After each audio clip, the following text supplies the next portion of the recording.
Hello hi friends, നമ്മളിന്ന് ഉണ്ടാക്കുന്നത് ഒരു വെണ്ടയ്ക്ക മുട്ടത്തോരനാണ്. അതിന് വേണ്ടി 1/2 കിലോ വെണ്ടയ്ക്ക ഞാനിവിടെ എടുത്ത് കഴുകി വൃത്തിയാക്കി ജലാംശമില്ലാതെ അരിഞ്ഞു വെച്ചിട്ടുണ്ട്. 2 കോഴിമുട്ട, 1 സവോള, കുറച്ച് കറിവേപ്പില, 3 പച്ചമുളക്, ഒരു 2-3 സ്പൂൺ തേങ്ങാപ്പീര, പാകത്തിന് ഉപ്പ്. ഇത്രയും സാധനങ്ങളാണ് നമ്മളിതിന് വേണ്ടി എടുക്കുന്നത്. നമ്മളൊരു അടുപ്പ് കത്തിച്ച് പാൻ അതിലേക്ക് വെച്ചിട്ടുണ്ട്. ആവശ്യത്തിനുള്ള വെളിച്ചെണ്ണ, കുറച്ച് വെളിച്ചെണ്ണ ഞാൻ അതിലേക്ക് ഒഴിച്ചു കൊടുക്കുന്നുണ്ട്.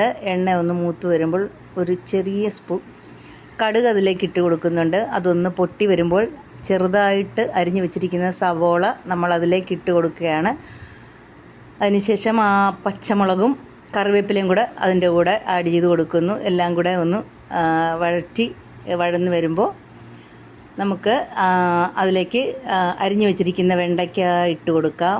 വെണ്ടയ്ക്ക നന്നായിട്ടൊന്ന് വഴറ്റിയെടുക്കണം. നന്നായിട്ടൊന്ന് വഴഞ്ഞു വരുമ്പോൾ അതിന് പാകത്തിന് ആവശ്യമുള്ള ഉപ്പ് നമ്മളതിലേക്ക് ഇട്ട് കൊടുക്കുവാണ്. ഉപ്പിട്ട് കൊടുത്ത് നമ്മൾ നന്നായിട്ടൊന്ന് വഴറ്റി അത് യോജിപ്പിക്കണം.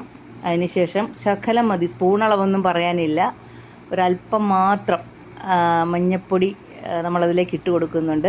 അതിനുശേഷം നമ്മൾ എടുത്ത് വച്ചിരിക്കുന്ന തേങ്ങാപ്പീര കൂടെ അതിലേക്ക് നമ്മൾ ഒന്ന് ഇട്ട് യോജിപ്പിക്കുകയാണ്. എല്ലാം കൂടെ നന്നായിട്ട് വഴറ്റി കഴിഞ്ഞ് ഒന്ന് വഴന്ന് വരുന്ന പരുവമാകുമ്പോൾ നമ്മൾ വെണ്ടയ്ക്ക പാത്രത്തിൻ്റെ സൈഡിലേക്ക് മാറ്റി വെച്ചിട്ട് എടുത്ത് വെച്ചേക്കുന്ന 2 കോഴിമുട്ട അതിലേക്കിട്ട് നമ്മൾ നന്നായിട്ട് ചിക്കി തോർത്തി എടുക്കണം. അപ്പോൾ എല്ലാവർക്കും ഇഷ്ടപ്പെട്ട് കാണുമെന്ന് വിചാരിക്കുന്നു. ലൈക്ക് ചെയ്യുക, സബ്സ്ക്രൈബ് ചെയ്യുക, ഷെയർ ചെയ്യുക. താങ്ക്